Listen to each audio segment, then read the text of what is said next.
आप सभी को एक कहानी सुनाता हूँ और आप अपने विवेक और दिमाग की वजह से उस कहानी को आप अपने नज़रिए से समझोगे। जो मैं तुम समझा रहा हूँ समय ज़रूरी की नहीं कदर हर कोई करो, वही समझे, समय क्योंकि तुम्हारी हर कदर किसी की करेगा। समझ अलग है।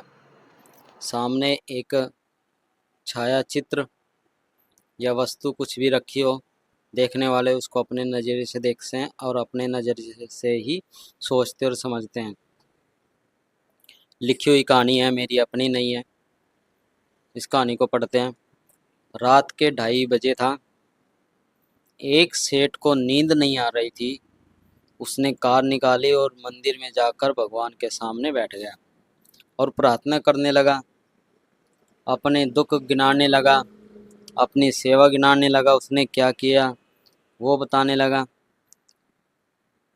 थोड़ी देर बाद देखा, एक दूसरा आदमी भी भगवान की मूर्ति के सामने बैठा था, मगर उसका चेहरा उदास, आंखों में करुणा।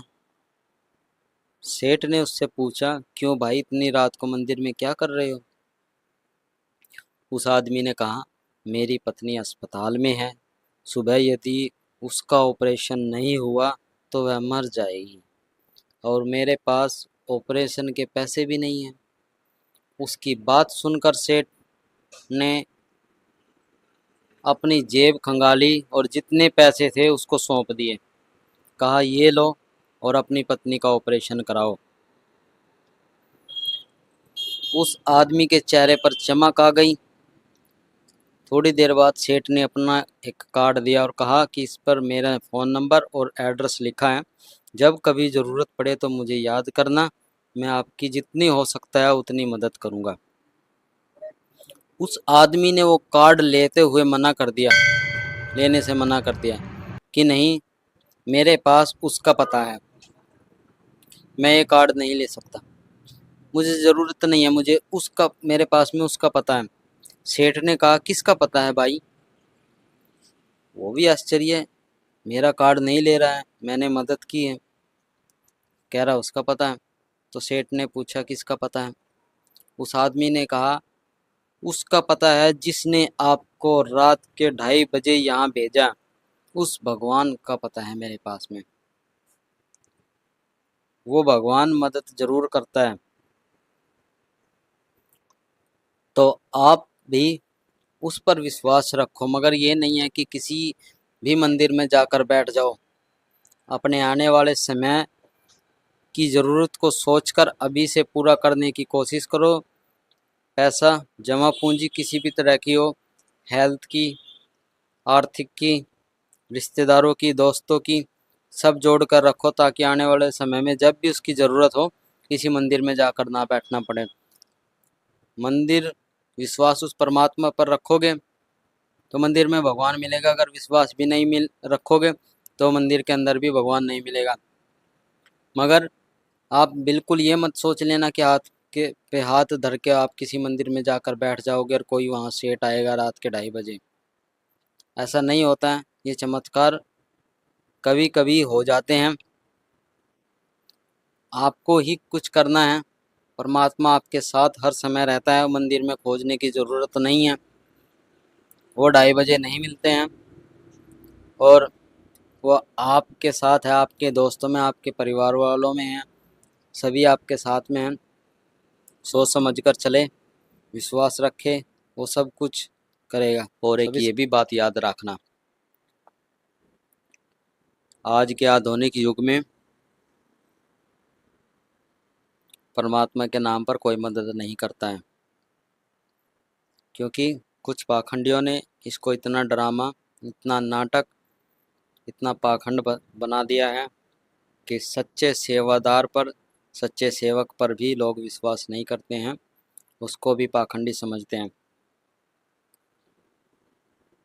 मछली को निकालो और मंदिर में रख दो, अगर जीवन और मरण उस परमात्मा के हाथ में है तो वो उसको बचा लेगा। उसकी मृत्यु है तो मर जाएगी वो। क्या लगता है आपको, बचा लेगा परमात्मा उसको 10 मिनट के लिए? नहीं, कुछ परसेंट तो उसकी चलती है, मगर जिस जीव को जिस वातावरण जिस माहौल के हिसाब से ढाला गया है बनाया गया है वो उसी में जीवित रहेगा, उसी में पनपेगा, उसी में ग्रोथ करेगा। उसको वहाँ से निकालोगे तो वो तुरंत मर जाएगा। उसमें परमात्मा क्या कर सकता है? ये नियम बनाए गए हैं उस प्राकृतिक ने। उस नियम से उसको अलग करोगे तो दोष उस इंसान को भी लगेगा जो उसको निकालेगा। वो तो मर रहा है, वो तो उसने उसका नियम बना रखा है कि हाँ मैंने तुम्हारी जीवन काल 70 साल दी है या 15 साल दिया है, एक मछली की जीवन काल दिया है, मगर पानी के अंदर रहोगे तब। अगर आप पानी के अंदर रहोगे तो 15 साल तक जीवित रहोगे। लिख दी उसकी कहानी। अगर किसी ने तुम्हें निकाल दिया तो तुम बचकर पानी में जाने की कोशिश करना, मगर किसी ने निकाल दिया तो मैं कुछ नहीं कर सकता, क्योंकि मैंने तुम्हारा रूप इसी वजह से बनाया है कि तुम पानी के अंदर सर्वाइव कर सको। अब तुम बाहर निकलोगे तो फिर मैं क्या कर सकता हूँ? जिस जौन सा माहौल मैंने दूसरों के लिए बनाया है तुम उसमें जीवित नहीं रह सकते हो। तो उस परमात्मा की गलती नहीं है। इतना आप अंधविश्वासी ना बने और इतना परमात्मा को बुरा ना बताए। उसके नियम बनाए हुए हैं, आप उनके नियमों को समझो तभी आप उस परमात्मा को समझ सकते हो। वो परमात्मा कोई मेरे जैसा नहीं है, आपके जैसा नहीं है। उसने एक बड़ी पूरी जिसने पूरा ही संसार बनाया है उसके कुछ अलग नियम है, समझना पड़ता है, तभी आपको परमात्मा समझ में आएगा। सभी साथियों को जय हो।